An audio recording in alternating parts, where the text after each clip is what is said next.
Dear student, बहुत स्वागत है आपका मिशन इंस्टीट्यूट प्रयागराज में। आजकल हम लोग मैथमेटिक्स को एकदम जीरो लेवल से देखने की कोशिश कर रहे हैं। अभी आपने देख लिया पिछले वीडियो में कि हम लोग इकाई, दहाई, सैकड़ा, हजार कैसे करते हैं, उसका मिलियन बिलियन हम लोग कैसे करते हैं, तमाम छोटी छोटी चीजों को आपने समझ लिया। अब देखो धीरे धीरे आगे हम बढ़ेंगे और हम बात करेंगे कि अगर आप जैसे क्या कहते हैं उसको, अगर आपको ये याद हो जाए कि सब समीकरण क्या होती हैं, उस पर आधारित सवाल लगाने लगे, जैसे a plus B whole square, a minus b whole square, पूरे मैथमेटिक्स में इसकी बड़ी उपयोगिता होती है। अब उस उपयोगिता के तहत अगर आप उसको समझ लें, उसके कुछ सवाल को कर लें, तो आपसे फिर वो आसानी से होने लगे। देखो मैं लिखने की कोशिश करता हूं सब समीकरण। देखो सर्व समीका, जिसको हम लोग जानते हैं आइडेंटिटीज कहा जाता है, इसको आइडेंटिटीज हम लोग जल्दी से लिखते हैं। 12 है छोटे छोटे। A plus B whole square, ये हो जाएगा A square plus B square plus 2ab। देखो अगर आप इसको कॉपी में 2 बार लिख लो, 4 बार लिख लो, 10 बार लिख लो, कैसे भी लिख लो, हमें याद चाहिए। बस याद करने का मतलब ये हो जाएगा कि आप जल्दी से सवाल सोच पाएंगे। ठीक है, देखो दूसरा है आपका a minus b whole square, a square plus B square minus 2ab। तीसरा है a plus B whole square plus a minus b whole square बराबर 2 ब्रैकेट में a square plus B square. ऐसे ही 4 है a plus B whole square minus a minus b whole square बराबर 4ab। ऐसे ही 5 नंबर पर है a square minus b square, एक ब्रैकेट में हो जाएगा a प्लस बी और दूसरे में हो जाएगा a माइनस बी। 6 नंबर पर है a plus B plus c का होल स्क्वायर बनेगा a square plus B square plus C square minus plus plus 2ab plus 2bc plus 2ca। इसी तरह 7 नंबर होगा a square a cube plus B cube, ये बनेगा एक bracket में a plus B और दूसरे में a square minus A b plus B square. इसी तरह से 8 नंबर में देखोगे आप a cube minus B cube, एक ब्रैकेट में होगा a माइनस बी और दूसरे में होगा a square plus a b plus B square. आपने अब तक 8 फार्मूले देख लिए, सिंपल है। कक्षा 6 से लेकर 8 तक के क्लासेज में आपने इसको देखा होगा, कुछ भी नई चीज नहीं है, बशर्ते जबान पे एकदम पक्का होना चाहिए। 8 के बाद में फिर हम लोग 9 नंबर देखते हैं a प्लस बी का होल क्यूब, ये होगा a cube plus B cube plus 3ab और ब्रैकेट के अंदर a प्लस बी। अगर हम इसको 3ab का मल्टीप्लाई कर दें तो बनेगा a cube plus B cube ना रखें, प्लस लिख दें 3a स्क्वायर बी और प्लस 3ab स्क्वायर और प्लस बी क्यूब। ऐसे ही 10 नंबर में हम लिख दें a माइनस बी का होल क्यूब, ये बन जाएगा a cube minus B cube minus 3ab bracket में a माइनस बी। अगर हम अंदर मल्टीप्लाई करें तो बनेगा a cube minus 3a square b plus 3ab square और माइनस बी क्यूब। 10 फार्मूले हो चुके हैं। 11 नंबर देखें a cube plus B cube plus C cube minus 3abc बराबर एक ब्रैकेट के अंदर a प्लस बी प्लस सी और दूसरे में a square plus B square plus C square minus A B minus B C minus C A. अब देखो इसको हम एक और तरीके से लिख सकते हैं, 1/2 a प्लस बी प्लस सी और कर्ली ब्रैकेट में a minus b whole square plus b minus c whole square plus c minus a whole square. ये है 11 नंबर। और एक 12वां भी देख लो जल्दी से इसलिए कह रहा हूं कि मुझे ऐसा लगता है a cube plus B cube, पहले ये नहीं करना है, पहले ये देखना है कि यदि a plus B plus c बराबर 0 हो तो a cube plus B cube plus C cube बराबर होगा 3abc। इसको अपने हाथ से एक बार, दो बार, तीन बार लिख लिख के तब तक आपको करना है जब तक आपसे इजीली ना निकलने लगे। जैसे कोई क्वेश्चन आए तुरंत उड़ जाए, मतलब सोचना ना पड़े। इसमें एक सेकंड भी अगर आप उसको सोचने में टाइम लगाना पड़ा तो फिर बेकार है। इतने अच्छे से आप इसको याद कर लीजिए। हर परीक्षा में इस पर आधारित मतलब एक प्रश्न से लेकर के 5 प्रश्न तक संभव है। समझ लो आप, एक प्रश्न से स्टार्ट हो सकता है और 2 3 4 ऐसे तक आ सकते हैं। और अगर आ गए तो समझो बस काम बन गया। इतने से सवाल में अगर एक भी क्वेश्चन फिक्स हो जाए इतने से बात पढ़ने में, मैं इसको कहता हूं बहुत आसान हो गया। एक चीज हम लोग नंबर सिस्टम पढ़ रहे, एक एक चीज ऐसे डन करते चले जाएंगे। चलो देखते हैं, आगे बात करते हैं। आगे हम पढ़ेंगे नंबर सिस्टम के अंदर, तो हमको आगे मिलेगा डिविजिबिलिटी। इसको कहते हैं विभाज्यता की जांच। डिविजिबिलिटी क्या होती है? जैसे कोई संख्या किसी संख्या से किन शर्तों पर विभाजित होती है, यही समझना बस। और देखते हैं कुछ डिविजिबिलिटी हम लोग को देखना, सारे नहीं पढ़ने पड़ते। मैं बताऊं, गणित ऐसा विषय ही नहीं है कि जब सब कुछ पढ़ना पड़े। गणित में क्या होता है, आपको केवल पैटर्न सीखना रहता है। जितने जल्दी आप पैटर्न समझ जाएंगे, जितने जल्दी प्यारे विद्यार्थियों, जितने जल्दी आपको पैटर्न समझ में आ जाएगा उतनी जल्दी ही मेहनत खत्म हो जाएगी। बहुत सारे विद्यार्थी कहते गणित पढ़ते, उनको आने भी लगा है, लेकिन वो थके रहते एकदम, तो लगाए पड़े हैं घंटों घंटों। नहीं यार, इतना मेहनत नहीं करना पड़ता। लेकिन तब जब पैटर्न समझ में आ जाएगा, पैटर्न समझने के बाद फिर ज्यादा मेहनत नहीं रहता। और देखते हैं, हम लोग पढ़ेंगे डिविजिबिलिटी क्या है। विभाज्यता, हम लोग उसको कहते हैं विभाज्यता, यानी डिविजिबिलिटी हम लोग पढ़ने जा रहे हैं। देखा जाए डिविजिबिलिटी क्या है, तो डिविजिबिलिटी माने होता है कि जैसे कोई संख्या किसी संख्या से किन शर्तों पर विभाजित होती है, यही समझना होता है। कोई संख्या किसी संख्या से किन शर्तों पर विभाजित होती है, वही उनकी शर्तें पढ़नी रहती है।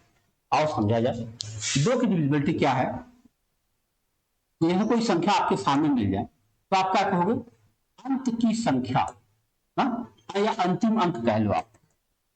सबसे अच्छा रहेगा, लिखिए अंतिम अंक शून्य हो, शून्य या 2 से विभाज्य, बस 2 से विभाज्य।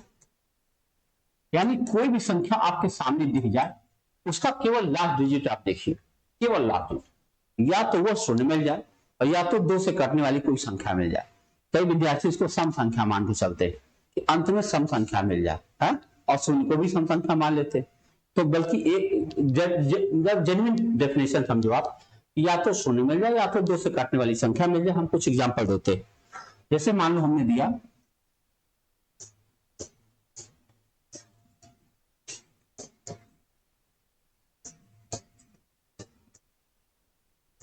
देखिए आप, अंत में क्या दिख रहा है, 0, अंत में है 4, अंत में है 0, अंत में है 8। या तो 0 मिल जाए या तो 2 से काटने वाली संख्या मिल जाए। ऐसी सभी संख्याएं 2 से बहुत आसानी से डिविजल हो जाती। आपको बताऊं, शिक्षक का एग्जाम होता है टेट से लेकर के और यूपीएसआई, एसएससी तक जो गणित का लेवल होता है, हम ध्यान से चलते हैं। जब भी कभी क्लास लेते हैं तो हम ये कोशिश करते हैं कि बच्चा एकदम 0 से, जो स्टूडेंट हमारे पास आया है उसको गणित आती ही नहीं है, ऐसे मान के चल रहा हूं, और हर बात बताने की कोशिश करते हैं। इससे क्या हो जाता है जानते हो, जो लड़का अगर समझदार है तो उसे रिवाइज हो जाता है, पहले जानता है, और जिसको नहीं मालूम होता ना उसको वो सारी बातें पता चल जाती हैं। अब सोच सकते हो आप, 2 की डिविजिबिलिटी हमने बोर्ड पर लिखा है। मुझे नहीं लगता है कि ऐसा कोई इंसान होगा जो कंपटीशन के लाइन में तैयारी करने आया है और 2 की डिविजिबिलिटी वो ना जानता होगा। सबको पता, मुझे भी पता है, यह बात की सबको पता, लेकिन फिर भी हम इसलिए लिख रहे हैं। एक बार फिर से देख लो, पता है तब भी देख लो आप। और चलो देखते हैं 3 की डिविजिबिलिटी क्या होती। 3 की डिविजिबिलिटी होगी अंकों का योग, अंकों का योग 3 से विभाज्य, बस इतना छोटा, यानी the sum of digit is divisible by 3, the sum of digit is divisible by 3। ऐसी कोई संख्या है जो उसके अंकों का जोड़ 3 से कट जाए। जैसे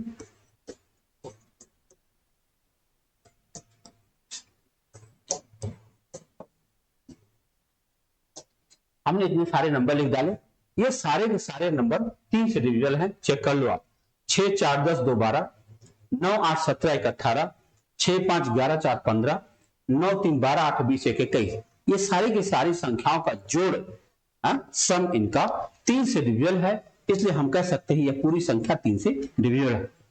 क्लियर हो रहा? आओ 4 की देख लिया जाए। 4 की डिविजिबिलिटी अगर आप देखते हैं, डिविजिबिलिटी ऑफ 4, इसमें क्या देखना पड़ेगा? अंतिम 2 अंक, है ना, इन 2 अंक शून्य हो या 4 से विभाज्य हो।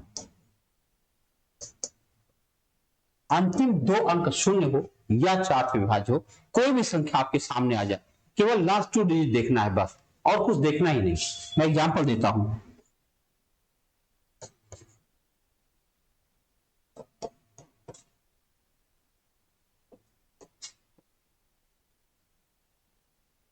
ध्यान से देखिए, ये सारे नंबर 4 से डिविजिबल वाली संख्याएं हैं, क्योंकि अंत में डबल जीरो है, अंत में 12 है, अंत में 64 है, अंत में 16, ये सारी की सारी संख्याएं 4 से डिविजिबल है। ठीक है, तो आपको यह ध्यान देना है कि हमने अभी तक केवल 3 डिविजिबिलिटी लिखा, और मैं पूरा भरोसा करता हूं आप में से जो भी इसे देख रहा होगा सबको याद हो चुका होगा। अगर पहले से नहीं याद है तब याद था तो सो बेटर। आओ बढ़ते हैं अगली बात की तरफ कि अगर हम आगे पढ़े तो क्या पढ़ेंगे। हम लोग 5 की डिविजिबिलिटी लिखेंगे। अब 5 की डिविजिबिलिटी क्या होती है, देखो पहले लिख देता हूं, अंतिम अंक 0 या 5 हो, 0 या 5 हो, बस कोई भी संख्या लिख रहे हैं उसका आखिरी अंक जो होगा या तो 0 हो जाए या तो 5 हो जाए, ऐसी सभी संख्याएं 5 से डिविजिबल हो जाती है। और देखें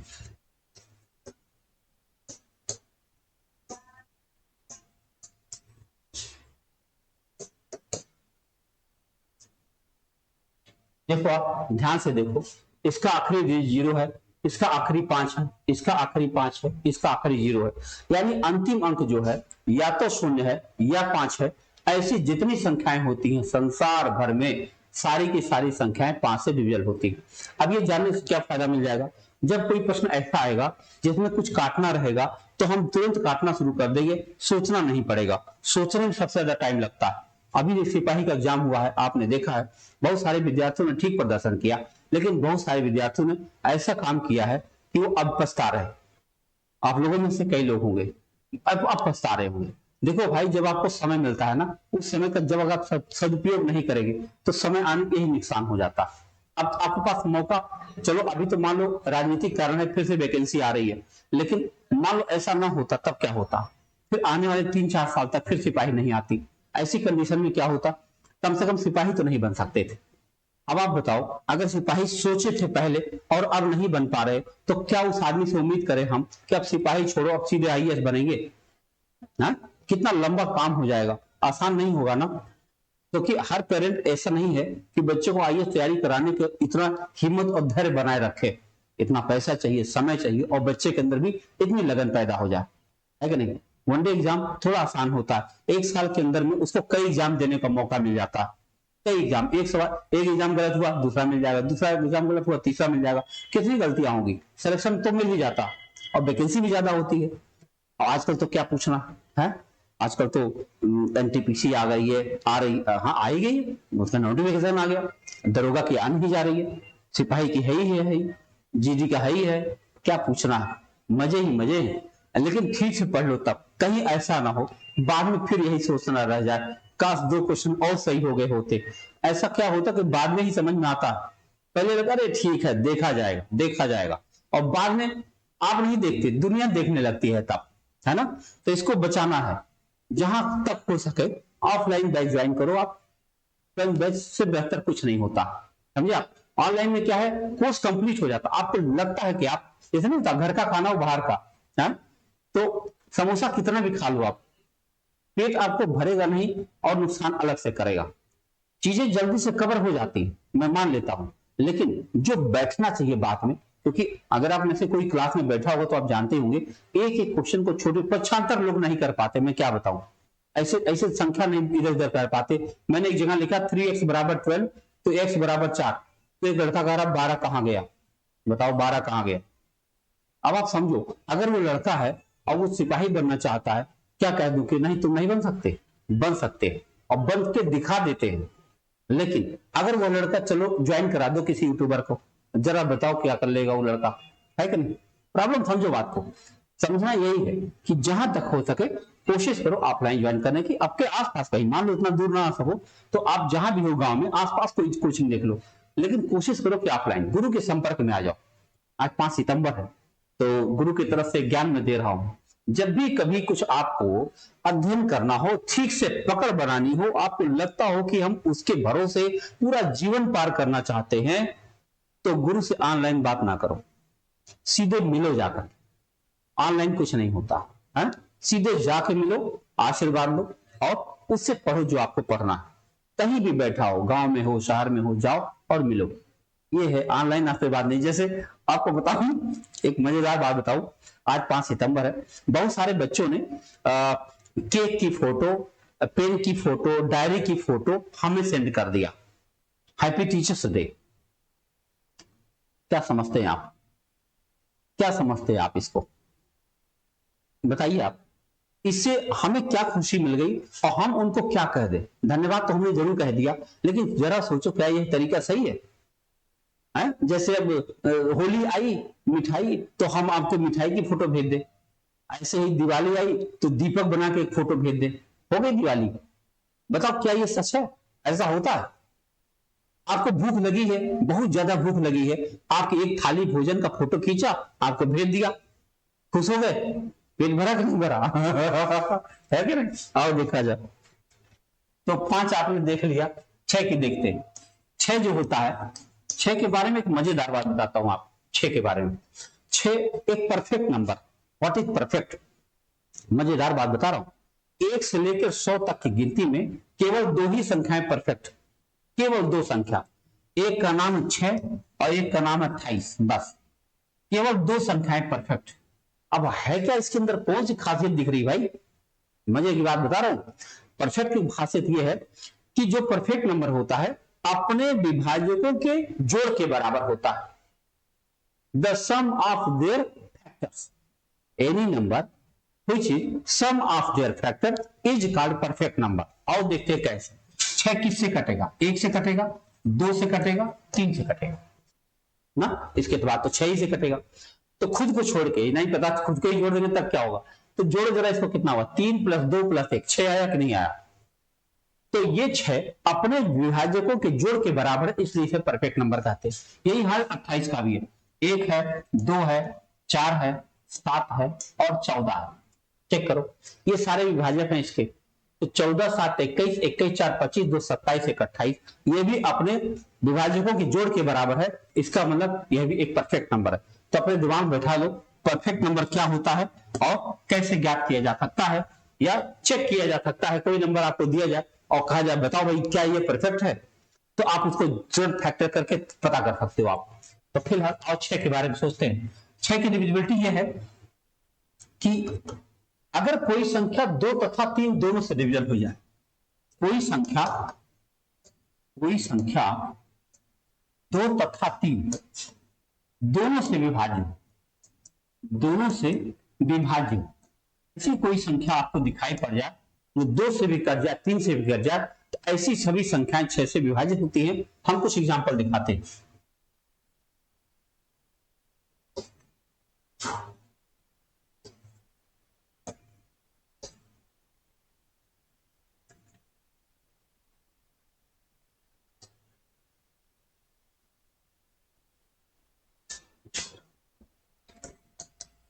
ध्यान से देखो, अब इसके अंत में 8 है, 2 से कटेगा, जोड़ के देखो 18, 3 से भी कटेगा। अंत में 0 है, 2 से कटेगा, जोड़ के देखो 15, 3 से भी कटेगा। अंत में देखो 2 है, इसका मतलब 2 से कटेगा। और 6 4 10 3 13 2 15, अंकों को जोड़ 15 है, 3 से भी कटेगा। अंत में 0 है, 2 से कटेगा। 5 4 9 3 12 6 18, अंकों का जोड़ 18 है, 3 से भी कटेगा।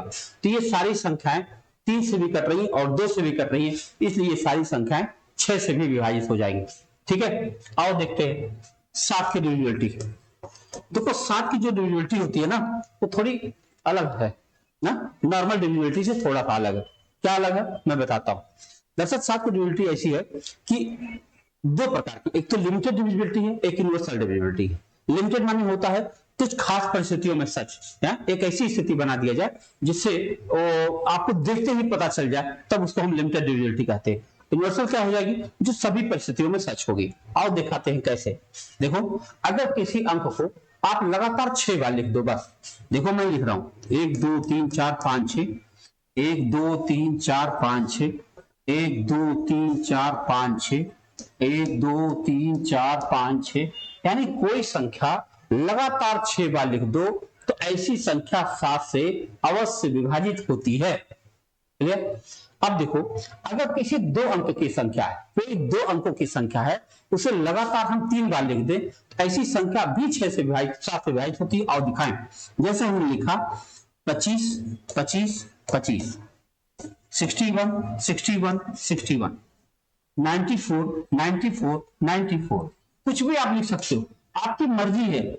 57 57 57, हमने क्या कहा, आपकी मर्जी है कि आप कौन सी संख्या लिखोगे, बस जो कुछ भी लिखोगे 3 बार लिखोगे। 2 अंकों की संख्या को अगर हम 3 बार रिपीट कर दे, ऐसी संख्या 7 से विभाजित हो जाती है।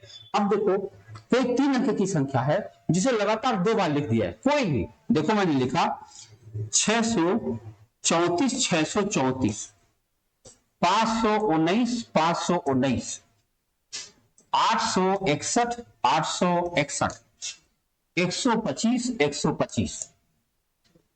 अगर मैं जितनी बातें लिखा हूं इसको अगर मैं शब्दों में कहूं तो मैं कह सकता हूं, किसी एक अंक की संख्या को लगातार 6 बार लिख दिया जाए, या किसी 2 अंक की संख्या को लगातार 3 बार लिख दिया जाए, या किसी 3 अंक की संख्या को लगातार 2 बार लिख दिया जाए, तो ऐसी बनने वाली सभी संख्याएं 7 से विभाजित होती हैं। यहां तक क्लियर हुआ?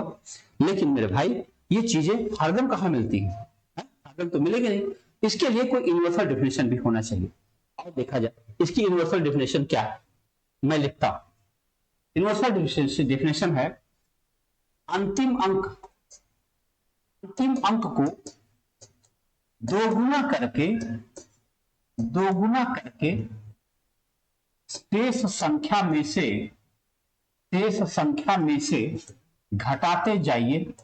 घटाते जाइए जब तक शून्य अथवा 7 से विभाजित होने वाली संख्या न मिल जाए।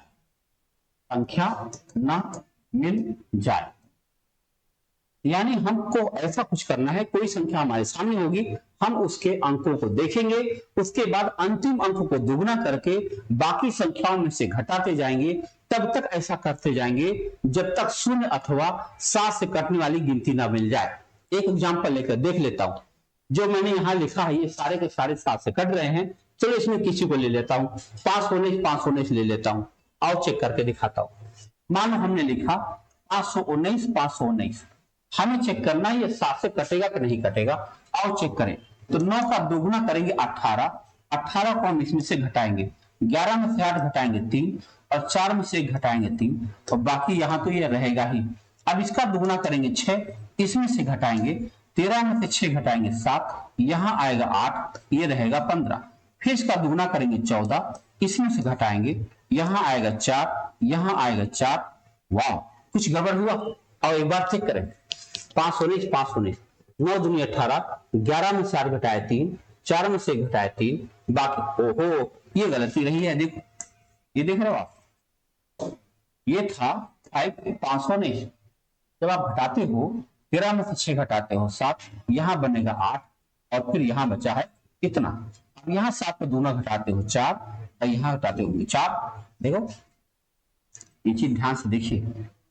तो यहां पे घटाते हो 3, फिर यहां आएगा 9, 8। देखो यहां आ गया 8, अरे भाई आ जाओ, यहां आ गया 8, फिर यहां 1, यहां 5। अब घटाओ, 8 में 4 घटाए 4, उस पर यहां बचेगा 0, और यहां बचेगा 504 आ गया। अब इसका आप दोगुना करते हो, और ऐसे भी दिख रहा है 7 7 7 14, लेकिन 4 दूनी 8 घटा दो, अब क्या आ गया 42 दिख रहा आपको। साफ साफ दिख रहा कि 42 7 से कट जाता। कोई भी संख्या ऐसी लिख लो आप जिसमें हम एक संख्या लिखते हैं, इस संख्या लिख के जांच करना कितना आसान है, बहुत आराम से लिखिए और सीधे 7 से गुणा करते चले आइए। मैंने एक संख्या लिखा 3421, हमें चेक करना है क्या ये संख्या 7 से कट जाएगी। आओ देखते हैं। एक का दुगुना करोगे 2, अब घटा दो यहाँ 0 और यहाँ देख लो आप क्या आया, 2 घटाया, 2 में से 2 गया 0, यहाँ 4 है, एक का दुगुना 2 घटा दिया, इतना आ गया, यहाँ 4 यहाँ 3। बताओ भैया 340 7 से कट जाएगा क्या? कहां कटने जा रहा, नहीं कट रहा। ध्यान से देखो फिर से, एक का दुगुना 2 घटा दिया, अब फिर यहाँ 4 है, यहाँ 3 है, नहीं कटा। यानी कोई भी संख्या ऐसे देखना है आपको, अंतिम अंक को दुगुना करना है और शेष संख्या में से घटाते जाना है। अगर वो आराम से घट जाए, यानी या तो शून्य आ जाए या तो 7 से कटने वाली संख्या बन जाए, तो 7 की डिविजिबिलिटी आराम से हो जाती है। बात क्लियर हुआ? चलो आगे बढ़ते हैं अगले सवाल की तरफ। अगला प्रश्न हमारे सामने क्या आ गया, 7 की डिविजिबिलिटी के बाद 8 की डिविजिबिलिटी देख लो आप। 8 की डिविजिबिलिटी क्या होती, ये होता है अंतिम 3 अंक, अंतिम 3 अंक शून्य हो या 8 से विभाज्य। सोचो आप, अंतिम 3 अंक या तो शून्य हो या तो 8 से विभाज्य हो। अब जरा ये रुक करके चीज सोचो आप कि 2 के बारे में हमने क्या पढ़ा है। 2 में मैंने बताया अंतिम 1 अंक शून्य हो या 2 से कट जाए। 4 के बारे में मैंने बताया कि या तो अंतिम 2 अंक शून्य हो या 4 से कट जाए। 8 के बारे में मैंने कहा अंतिम 3 अंक शून्य हो या 8 से कट जाए। अब बताओ अगर ये क्रम चलता रहा तो क्या आप 16 की बता सकते हो?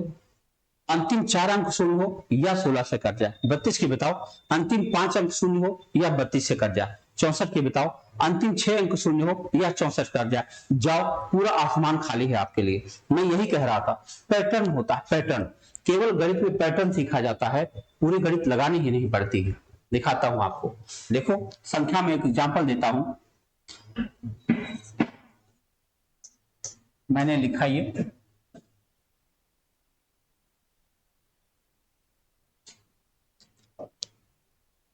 देखो भाई,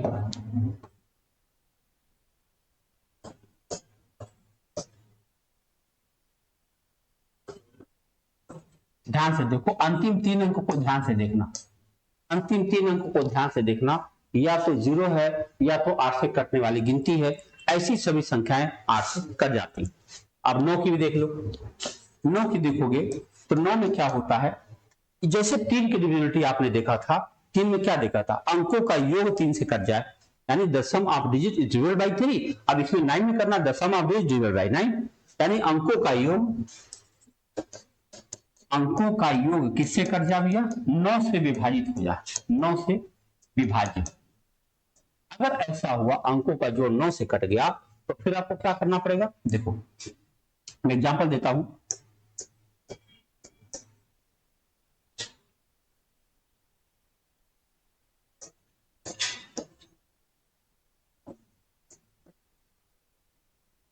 चेक करो आप इसको जोड़ करके, 6 4 10 8 18, अंकों का जोड़ 18 है। 7 3 10 5 15 3 18, यहां देखो 8 6 14 4 18, यहां देखो 7 3 10 5 15 3 18। आप देख रहे हैं सारे की सारी संख्याएं बहुत आराम से कटती चली गई। तो 9 की डिविजिबिलिटी आपको ठीक से समझ में आ गई। अब 10 की देखो आप, 10 की है अंतिम अंक शून्य हो, बस क्या है, अंतिम अंक शून्य हो।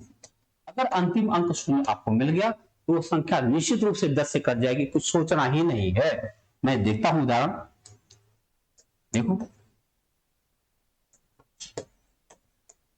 ये सारी की सारी संख्याएं 10 से फुल्ली डिविजिबल है, फुल्ली डिविजिबल। बस केवल 2 गिनतियां और पढ़नी है आपको, बस इतना ही करना होता है। डिविजिबिलिटी जैसे आप पढ़ रहे हो बस 12 तक देख लो, ऐसे अच्छा ऐसे पढ़ा पढ़ते जाओ, केवल 25 तक देख लो, बस सही है, ज्यादा नहीं पढ़ना। हम ये नहीं कहने वाले कि 100 तक पढ़ाई याद कर लो आप।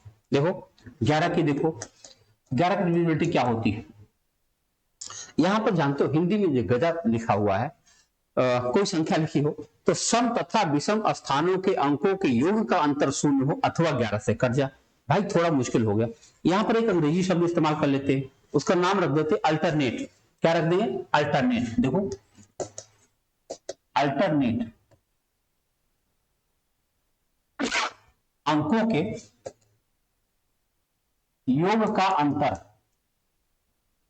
योग का अंतर शून्य हो या 11 से विभाज्य, 11 से विभाज्य, इतना बढ़िया है। बस अल्टरनेट अंकों के योग का अंतर शून्य हो अथवा 11 से विभाज्य हो तो ऐसी सभी संख्याएं आराम से 11 कर जाती। एग्जाम्पल लेके दिखाता हूं।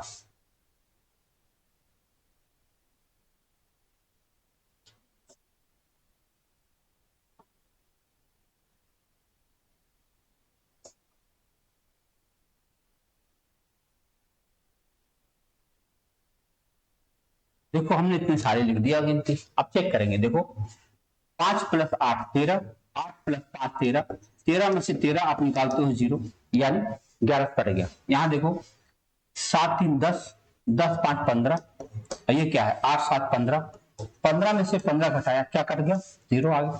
यहां देखो 6 3 9, 9 9 5 14, 14 6 20, ये क्या है 2 4 6, 6 3 9, 20 में से 9 घटाओ क्या बना 11।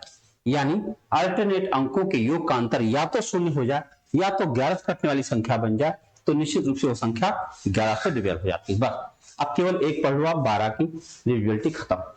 इतना आसान होता है गणित। 12 का डिविजिबिलिटी आपको पढ़ना है एकदम 6 जैसी। कैसे? जो संख्या किससे 3 तथा 4 दोनों से विभाज्य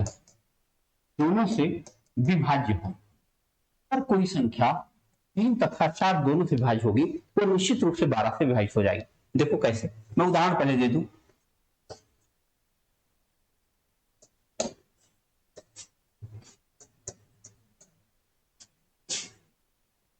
ध्यान से देखो, आप देखो लास्ट में 20 है, 20 4 से कट जाएगा।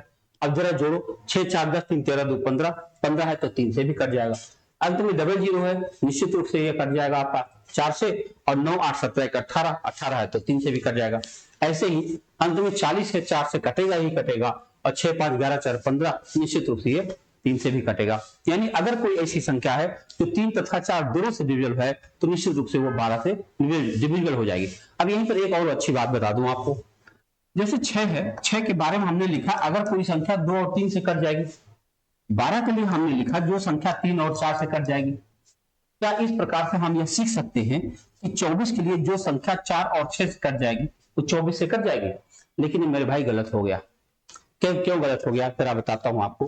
देखो 36 के बारे में विचार करो, एक संख्या 36 है, 36 4 से कट जाता और 6 से भी कट जाता है, लेकिन ये 24 से तो नहीं करता 36। इसका मतलब क्या ये नियम इन्हीं दोनों के लिए था? नहीं, गणित में ऐसा कुछ नहीं होता। तो क्या करें, हमने तो जानबूझकर गलत लिखा था। कैसे? इन दोनों को ध्यान रखना पड़ेगा, आपको को प्राइम लेना चाहिए। क्या लेना चाहिए? को प्राइम, सअभाज्य संख्या लेना चाहिए था। ये होना चाहिए था 3 × 8। अगर कोई संख्या 3 और 8 दोनों से विभाजित होती है तो निश्चित रूप से वो 24 से विभाजित हो जाती है। यानी जब भी कभी आपको ऐसी संख्या के बारे में डिविजिबिलिटी सोचना हो तो जो भी आप फैक्टर करते हो आप ध्यान रखो कि उसे को प्राइम होना अनिवार्य है। ठीक है, तो मेरे ख्याल से आपको बहुत अच्छे समझ में आ गया होगा। मिलेंगे अगले वीडियो में, तब तक के लिए बहुत बहुत धन्यवाद। Thank you.